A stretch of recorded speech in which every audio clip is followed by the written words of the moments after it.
Shalom, shalom, mtumishi wa Mungu. Bwana Yesu asifiwe, ndugu mpendwa, na kusalimu katika jina la Bwana wetu Yesu Kristo, jina lipitalo majina yote. Namshukuru Mungu kwa kuachilia kibali na nafasi kwa wakati huu kuweza kulisikiliza na kutufundisha neno lake ambalo Roho Mtakatifu kaachilia kwa ajili ya kutuvusha.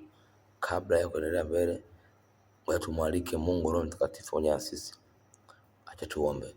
Baba, katika jina la Yesu Kristo mwana wa Mungu aliye hai, tunasema asante kwa wakati huu Bwana uliokusudia tujifunze neno lako chini ya mwongozo wa Roho Mtakatifu.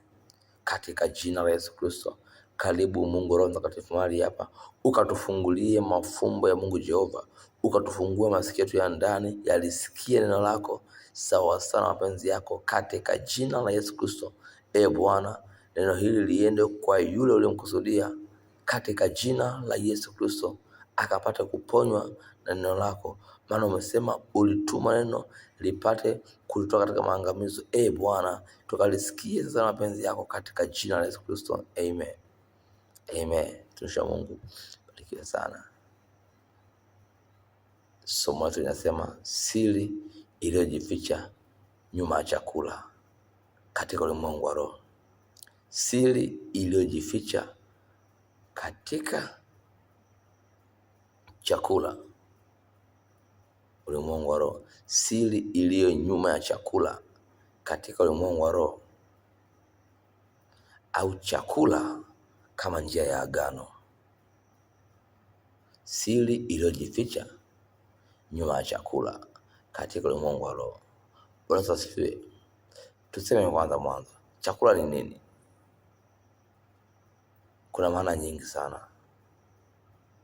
Ile maana yangu niliandika siku ya leo, nimesema kwamba chakula ni kitu chochote ambacho kinafaa kuliwa na binadamu na kisiuletee mwili udhaifu wowote. Kisiletee mwili udhaifu wa aina yoyote. Chakula ni kitu chochote ambacho kinafaa kuliwa na binadamu na kisiuletee mwili udhaifu wa aina yoyote. Kitu chochote kikiliwa na mtu na kumletea mtu huyo udhaifu au ugonjwa, basi hicho kitu aidha ni sumu au kimetumika kinyume na kinavyostahili. Bwana asifiwe. Siri iliyojificha nyuma ya chakula katika ulimwengu wa roho. Tunajua kwamba kwa chakula mtu hubarikiwa na kwa chakula mtu hulaaniwa. Watu wengi ufikiri chakula ni kitu cha kawaida sana katika maisha hayo. Kumbe sivyo wanavyozani. Chakula ni jambo la kiroho, au chakula ni jambo la kiagano.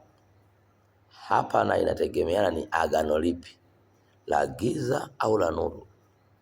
Chakula ni jambo la kiroho. Chakula sio jambo la kimwili kama watu wanaofikiria kwamba chakula ukila chakula ukiwa na njaa, ukila unashiba tu. Hapana. Ndio maana unapotaka kula unaomba. Ni wale tu wasiojua wenyaga waafika na kubugia tu Hapana.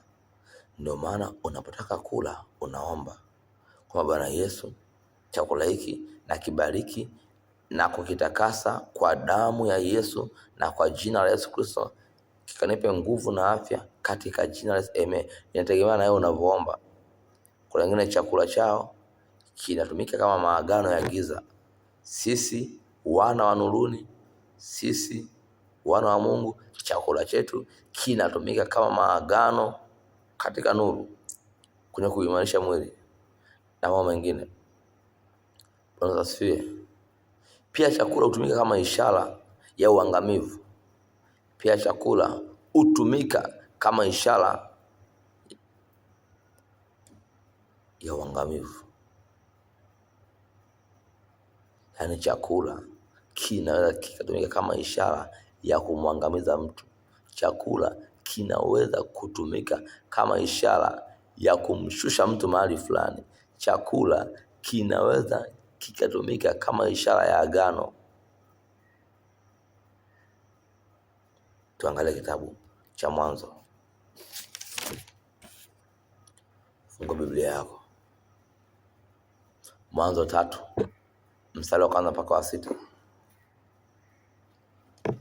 Hapa ndo neno chakula linaanza kutajwa hapa. Neno chakula, Mwanzo 3 mstari wa 1 mpaka wa 6.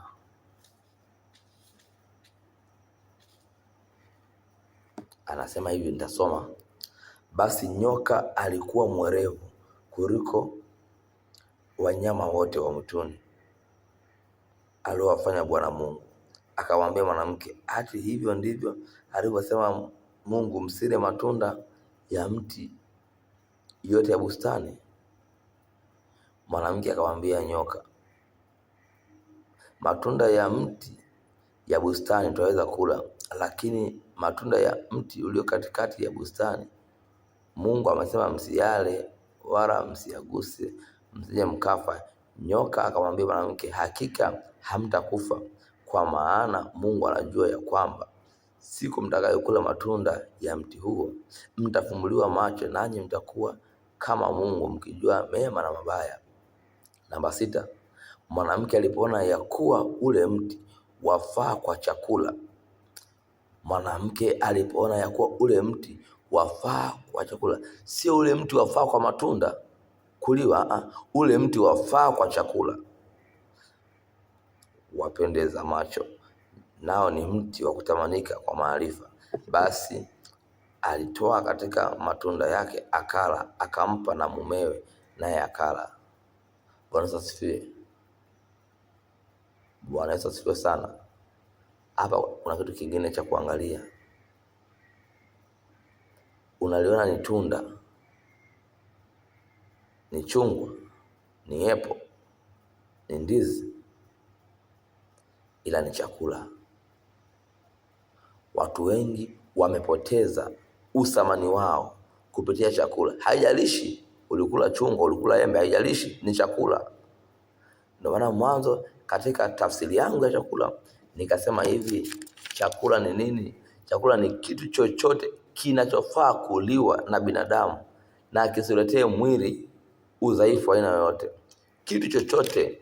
Nilikula andazi, nilikula karanga, kitu chochote kinacholika, kinachoingia kinywani, ili mradi lisiwe jiwe, isiwe michanga, hicho chakula. Embe, pera, chungwa, karanga, sambusa, andazi, sausage, chakula. Hapa tunaona kwamba alikula tunda, lakini namba 6 maandiko yanasema mwanamke alipoona ya kuwa ule mti wafaa kwa chakula, akala. Baada ya kula, tunajua kitu gani kilichotokea. Kupitia chakula, Adamu na Hawa wanapoteza nafasi, wanaondoka tena uweponi wa Mungu, wanaondoka tena rohoni, wanarudi mwilini. Watu wengi wameondolewa katika maisha yao ya rohoni, katika maisha yao ya kiroho kupitia chakula. Huduma nyingi ndani ya watu zimekufa kupitia chakula. Wamekula vyakula visivyofaa, wamekula vyakula vya maagano, vyakula vya mizimu, vyakula vya makafara, wamekula kwa kulishwa na kutokujua, vyakula vya kimila. Bwana Yesu asifiwe. Bwana Yesu asifiwe sana. Tunajua kwamba sio kila chakula kiliwacho ni cha maagano, ni cha mizimu, lakini tuwe makini watumishi wa Mungu. Tuwe makini watu wa Mungu. Watu wengi sana na mimi nikiwa ni mmoja wapo ambaye kitu kama hicho kimenikuta. Nguvu zinapotea. Nguvu namaanisha nguvu za maombi, nguvu ya kumtafuta Bwana, nguvu ya kutulia kumsikiliza Mungu inapotea kwa vyakula. Hii kula ovyo ni mbaya sana hii. Umeruka sehemu, twende. Umuulize Mungu. Barabarani, vyakula barabarani huko, sehemu wanachoma nyama, michipsi, wali, Ukutana sehemu kuna mgawa mpya, unakurupuka tu, muulize Mungu, njaa, utakufa kiroho, utakufa hata kimwili pia. Chakula. Basi kwa chakula watu utafutiapo baraka, kwa chakula watu utafutiapo laana. Watu wengi tumejikuta katika hali ambayo hatukutarajia kuwepo, isipokuwa chakula ndiyo kimetuweka kuwepo mahali hapo. Bwana asifiwe. Mwanzo 18 mstari wa 10. Mwanzo 18 mstari wa mpaka 10. Mwanzo 18:1 mpaka 10. Hii ni kwa habari ya Yakobo na Esau. Watu wengi mnaijua Yakobo na Esau. Kuna mahali Mtume Paulo anasema usiwe kama mpumbavu Esau aliyeuza uzao wake wa kwanza kwa chakula cha dengu. Huyo ni Paulo, naye anazijua habari za Esau. Hebu tenda haraka. Mwanzo 18 mstari wa mpaka 10. Tumuone kwa ajabu. Mwanzo 18:1-10. Mwanzo 18.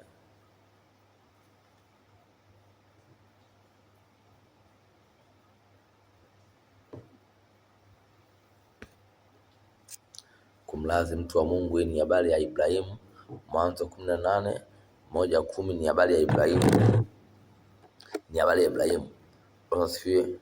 Anasema kwamba Bwana akamtokea Ibrahimu karibu na mialoni ya Mamre, alipokuwa ameketi mlangoni pa hema yake mchana wakati wa hali. Akainua macho yake akaona, na tazama, watu watatu wamesimama mbele yake. Naye alipowaona alipiga mbio kuwalaki kutoka mlangoni pa hema, akainama mpaka nchi. Akasema, Bwana wangu, kama nimeona fadhili machoni pako, na kuomba usinipite sasa mimi mtumwa wako, na yaletwe basi maji kidogo, mkanawe miguu, mkapumzike chini ya mti huu, nami nitaleta chakula kidogo, mkaburudishe moyo, baadaye muendelee, iwapo mmemjia mtumwa wenu. Wakasema, haya, fanya kama ulivyosema. Namba 6. Basi Ibrahimu akaenda hemani kwa Sara, akasema, imiza vipimo vya unga safi, ukaandae ufanye mikate. Ibrahimu akapiga mbio kwenda kundini, akaleta ndama wa ng'ombe aliye laini mzuri, akampa mtumishi wake, naye akahimiza kuiandaa. Namba 8. Akatoa siagi ya maziwa na ndama aliyoandaa, akawaandikia mbele yao, akasimama karibu nao chini ya mti, nao wakala. Bwana asifiwe. Namba 9. Wakamwambia, yu wapi Sara mkeo? Akasema, yumo hemani. 10. Akamwambia, hakika nitarudi wakati huu mwakani, na tazama, Sara mkeo atapata mwana wa kiume. Sara akasikia mlangoni pa hema iliyokuwa nyuma yake. Sasa hapa tunaona kwamba Ibrahimu anateka baraka kwa njia ya chakula. Ibrahimu analifanya agano la baraka kwa njia ya chakula, kwa njia ya kuwaalika wale watu na kuwaandalia chakula, wakala, wakaburudisha. Anasema hivi, mje mle na mburudishwe. Anajua watu wakila wakaburudisha, nitapata baraka. Kwa chakula watu hubarikiwa, kwa chakula watu hulaaniwa. Mtumishi wa Mungu, wewe unakula wapi? Wewe unakula wapi? Kwa nani? Unamwamini anayekulisha? Kwa chakula kalama za watu zimezimwa. Kwa chakula nyota zimeibiwa. Kwa chakula watu wamefungamanishwa na maagano ya mizimu. Kwa chakula watu wamefungwa na vifungo. Kwa chakula hiki, chakula hiki cha mwili. Anaongelea chakula cha roho, chakula cha mwili, makande, pilau, ugali, nyama. Kwa chakula watu wamepoteza